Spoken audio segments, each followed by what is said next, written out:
karena saya kerja jadi nggak bisa itu Nggak banten yang fokus. setiap hari gitu. Kalau itu kan bapak melihatnya yang tiap hari gitu. Nah saya libur Pak. terus gitu kalau gitu pisahan gitu ya sama bapak, jadi begitu bapak nggak tahu saya. Ini candi yang udah, Sekarang. ini kan yang akan yang dibuat kan ya? Bukan ada lagi. Oh, penjelasan aja. Candi ini kan ya? Duduk aja. Sejenis ini deh. Iya modelnya gini kan? Lebih kecil gitu. Oke. Yang di bawah. Duduk aja kan. Iya. Oh, juga. Ya. Atau sendirian. Jadi ini enggak, seperti ini enggak. Enggak. Diam. Oh duduk lah. Enggak, kita mau memperkenalkan. Nah kan gaya. Kita jadi banyak konten. Ya ya. Kalau di saya sih malah suka. Kalau balik TV jadi satu aja. Udah gambar dulu. Nanti Oh, apa nanti. yang Aji jelaskan kita ngambil. Kalau Aji belum jelasin kita ngambil nggak tahu. Ini ada arca loh, ini ada Ganesha-nya, ada Gagastianya, ada Mahesasura Madaninya, itu mau diambil juga. Jelaskan. Curang dia. Dari sini Pak, unsur Ada atau Aji Dewa secara pemahaman Aji Dewa tentang tatanan ini. Nah kemudian nanti ada yang menjelaskan si pemilik ini gitu siapa. Nah gitu aja. Ini malah lebih bagus. Jadi apa yang nanti Mas Tio kan mendengarkan apa yang disampaikan Aji. Kiranya itu yang kurang nanti Mas Tio yang menambahkan. Aji, jawab dari Aji ya. Ye. Kamera roll in, action. Aji. Om Awignamastu Namasidam. Om Swastiastu. Para pemirsa, sekarang kita berada di sebuah areal yang ada bangunan candinya. Ini ada di tanah Jawa, di daerah Kediri di Jawa Timur. Nah, kalau kita lihat di sini, candi ini besar sekali. Sejarahnya dulu, kenapa ada candi? Lalu kenapa candi kok sekarang muncul lagi? Kalau kita lihat dari perjalanan candi di Jawa, tahun 732 Masehi, di Magelang itu ada candi namanya Kunjara Kunja, atau sekarang lebih dikenal dengan nama Candi Gunung Wukir. Itu awal candi. Nah kemudian ternyata pada zaman itu candi-candi ya dibangun belakangan karena diyakini dengan adanya candi rakyat masyarakat di Jawa itu dulu makmur, ya makmur lahir batin, sehingga bertebarlah candi-candi di Jawa, itu di Jawa Tengah, di Jawa Timur, banyak sekali. Nah sekarang kita lihat sebuah candi yang baru muncul di abad modern ini candinya besar memang, karena ini memang candinya kita katakan sebagai candi kawitan, ya candi pedharmaan seperti itu. Jadi ini memang untuk keluarga besar, tidak untuk keluarga kecil, ya makanya dia lain bangunannya nih, lebih besar dia, lebih megah dia, dan candi-candi di Jawa ini wujudnya tidak sama dari satu zaman ke zaman yang lain. Candi itu berbeda dia, nggak sama. Jadi kalau nanti kita melihat ada candi yang kok berbeda, ya memang iya, karena memang tidak sama. Dan ini besar sekali karena ini untuk keluarga besar, tidak untuk keluarga kecil seperti yang saya katakan tadi ya. Jadi kalau kita lihat di sini candi ini, sekali lagi saya tegaskan, ini candi kawitan atau candi pedharmaan ya. Di dalamnya ada lingayoni ya. Kemudian juga di seputaran candi ini ada banyak ornamen-ornamen yang lain seperti misalnya ini. Ya ini Gajah Mine ini. Memang candi di Jawa ciri khasnya adalah ini. Beda dengan misalnya bangunan suci di Bali itu ada naga misalnya, tapi ini bukan sesuatu yang salah, inilah yang aslinya dari dulu ya. Nah nanti di kiri kanan candi ini juga ada relief, ada arca di sana, ada Maharsi Agastianya, ada Mahesasura Madaninya, ada Ganesanya. Tapi yang jelas inilah yang dulu di masa entah berapa ratus tahun lalu memberikan kemakmuran lahir batin dan kesejahteraan serta kesehatan. Maka kalau sekarang ini muncul kembali bukanlah sesuatu yang aneh, dan inilah yang sesungguhnya dibutuhkan oleh khususnya umat Hindu di tanah Jawa ini. Nah inilah sekedar perkenalan sedikit tentang candi. Ya ini candi keluarga besar, pedharmaan, kawitan. Tidak ada yang salah. Inilah yang dibutuhkan oleh para penganut Hindu khususnya di Jawa atau seluruh masyarakat Jawa sebetulnya membutuhkan ini, karena inilah dulu yang membuat leluhur Jawa pernah mengalami kemuliaan. Kalau kita lihat sejarah Jawa dulu, bahkan ya ada referensi yang menyebutkan bahwa Jawa dulu menguasai separuh pelabuhan dagang dunia dari Jengi itu Afrika, Desantara Tiongkok, kemudian Dwi Pantara Asia Tenggara. setelah itu baru Nusantara yang kita kenal dengan Indonesia sekarang ini. Nah, kita ingin mengembalikan kemuliaan Jawa yang dulu pernah makmur, ya, sehat lahir batin masyarakatnya, dan hidupnya sejahtera. Jadi ini semua ada di sini, di candi itu. Masalah kemakmuran, masalah kesehatan, juga masalah kesejahteraan. Masalah kehidupan duniawi, masalah kehidupan spiritual, semua ada dalam candi. Jadi jangan kaget, jangan heran ketika sekarang muncul kembali wujud-wujud yang dulu pernah memakmurkan Jawa ini. Nah, demikian saya kira yang bisa saya sampaikan sebagai pengantar tentang Candi Pedarman, tentang Candi Kawitan. Nah, sekarang kita lihat lagi yang lain, ya, ada lagi bentuknya candi, namun tidak kawitan dia, tidak pedarman dia, tetapi terkait dengan kesejahteraan di rumah tangga khususnya, ya. Itu seperti misalnya di luar kita lihat ini ada yang namanya candi juga bentuknya, wujudnya candi, tapi dia disebut dengan pedanyangan omah. Pedanyangan omah itu mungkin ya identik dengan apa yang di Bali disebut dengan penunggun karang, sedahan karang, ya. Tapi wujudnya tetap candi, hanya wujudnya lebih kecil dan mungkin juga desainnya agak berbeda dengan Candi Pedarman tadi. Inilah candi. Jadi kalau di rumah itu ada pedanyangan omah, di desa ada namanya punden. Punden itu pedanyangan desa. Lalu di pura misalnya ada yang namanya anglurah, itu pedanyangan jagat. 3 aliran energi inilah di tanah Jawa sangat mendukung kehidupan masyarakat Hindu khususnya dan juga masyarakat Jawa pada umumnya. Ya, jadi kita lihat ada candi pedanyangan omah, ada candi pedarman atau kawitan, seperti itu. Ya, terima kasih atas perhatiannya. Om Santi Santi Santi Om. Mencerahkanlah semua. Siap ya. Langsung dari salam dulu. Nah, ini 1, 2, 3, pesan. Om Swastiastu. Semua pemirsa, sebentar lagi akan saya sedikit singgung terkait dengan bagian-bagian Candi Pedarman ini, mulai dari ini adalah Candi Pedanyangan Omah. Kalau istilah sejarah mungkin lebih banyak dikenal dengan Candi Perwara. Nah, ini fungsinya seperti yang dijelaskan oleh Pak Dewa terkait dengan penunggun karang. Nah, bagaimana kita untuk merawat sehari-hari? Ini cukup sederhana.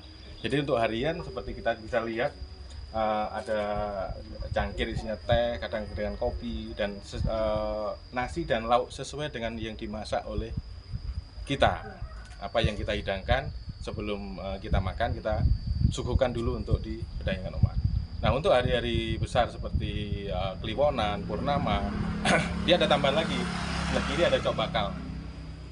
Itu sesaji utama yang harus ada setiap upacara. Nah, kalau untuk hari besar lainnya seperti hari raya atau odalan, kita akan ganti cok bakal ini dengan pisang ayu. Jadi untuk hari-hari tadi cukup sederhana. Hanya seperti kita kebutuhan kita, pagi kopi, ada teh, ada air putih, seperti itu aja. Cok bakalnya diganti. Cok bakal ini kita ganti setelah setiap purnama atau 1 bulan, setiap purnama sidi atau bisa juga setiap tilem dan purnama kita ganti. Gitu. Untuk pemeliharaan candi ini? Pemeliharaan candi hari-hari minimal adalah ada dupa yang menyala. Itu adalah syarat minimal. Jadi kalau sebenarnya tidak ada, apakah kalau tidak dirawat akan mendapatkan hukuman? Tidak. Kembali ke kita, kesadaran kita. Jadi minimal sekali lagi dupa harus diusahakan untuk bisa dibakar. Karena setiap kita sembahyang pasti menyalakan dupa. Dan setiap umat Hindu Jawa akan memiliki seperti ini. Nah, nantinya ini adalah percontohan ya. Jadi nantinya di program 1000 Candi Nusantara, umat akan memiliki bangunan serupa dengan ukuran yang lebih kecil. Karena dia fungsinya hanya untuk masing-masing keluarga. Gitu. Jadi sesuai dengan ukuran tanahnya. Betul. Jadi terkait ukuran pun ada beberapa ukuran. Kalau tanahnya luas dia akan lebih besar. Kalau tanahnya sempit akan diperkecil sesuai dengan luasan tanah yang dimiliki. Gitu. Oke. Nah, di dalamnya. Ya.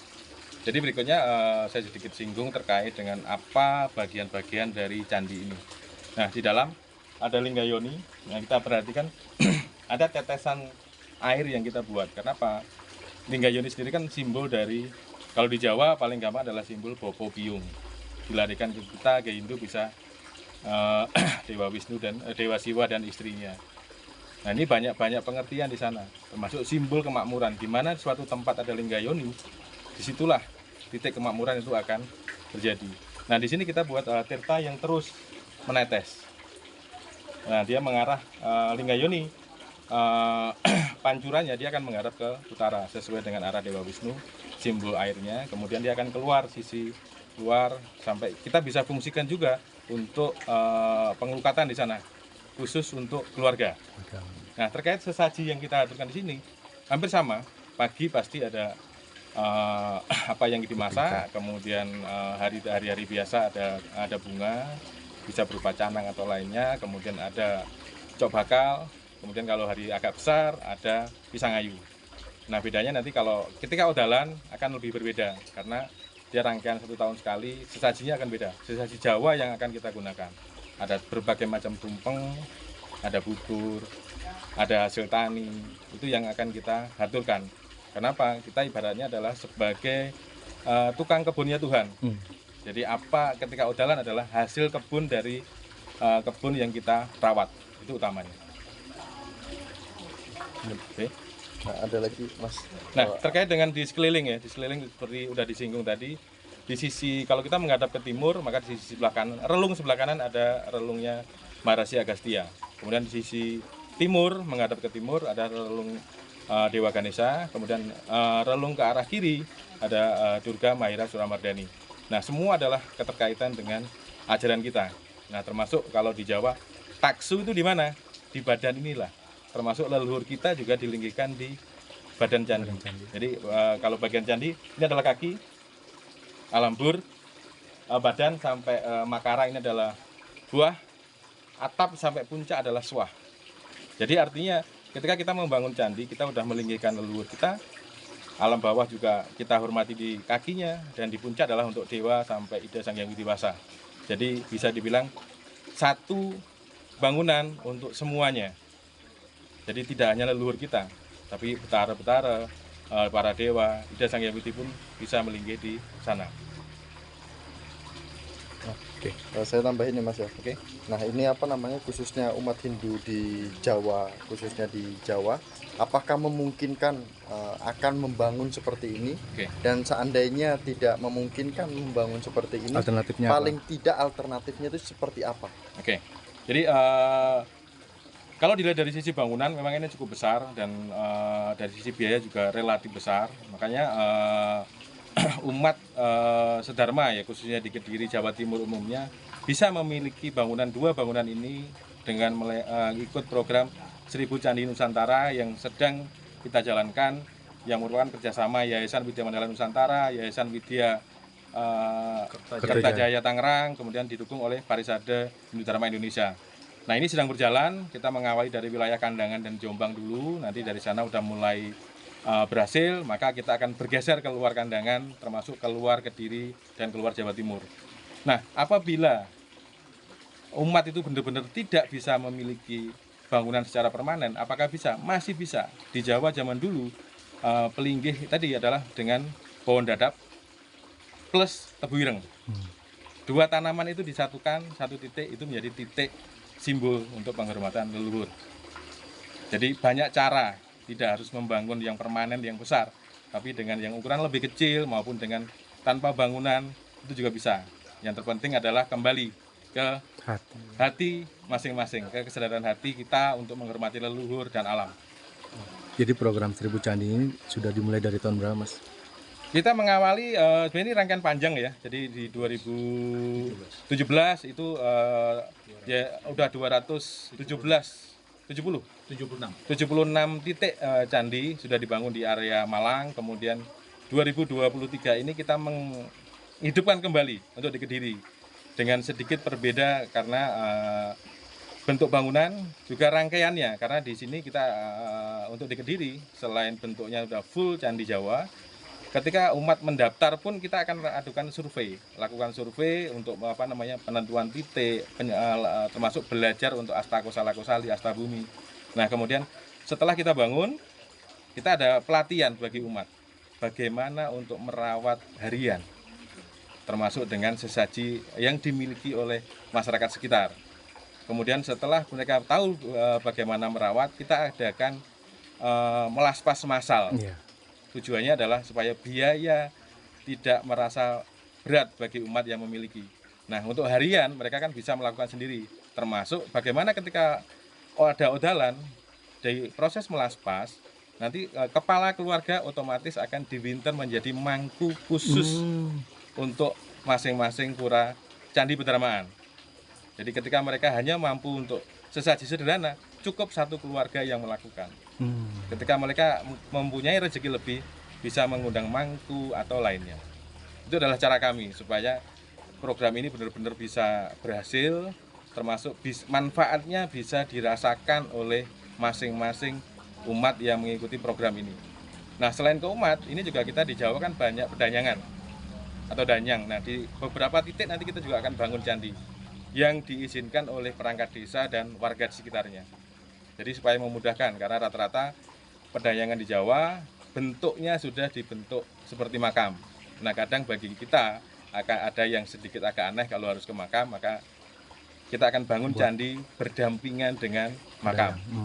Supaya tetap kita tidak merubah makamnya, tapi kita menambahkan atas izin perangkat desa dan warga sekitar. Oke, sip. Kami sebagai bisa dibilang tokoh, Bapak terserah mau bilang tokoh atau tim untuk digantian. Nanti selanjutnya kan disambung sama Pak Tejono itu nanti tempat pembuatan. Iya, Pak Tejono ada ntar ngomong juga, Pak. Iya. Mengenali kembali.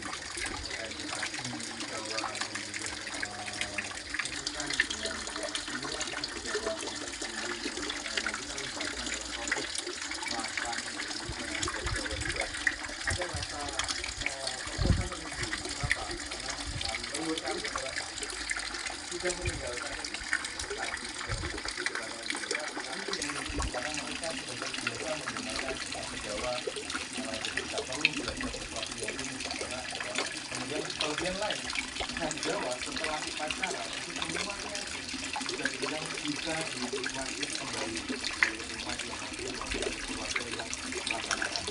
Nah harapannya karena di luar sana kan banyak sekali umat yang mulai mengeluh akan biaya untuk proses upacara. Bahan yang dibutuhkan adalah bahan-bahan hasil pertanian dan ada di sekitar kita dan cukup mudah bagi kita untuk membuat maupun melaksanakan prosesi kebakaran. Prosesi Jakarta Jaya, Yayasan Budaya Mandala Nusantara, PADI Kediri dan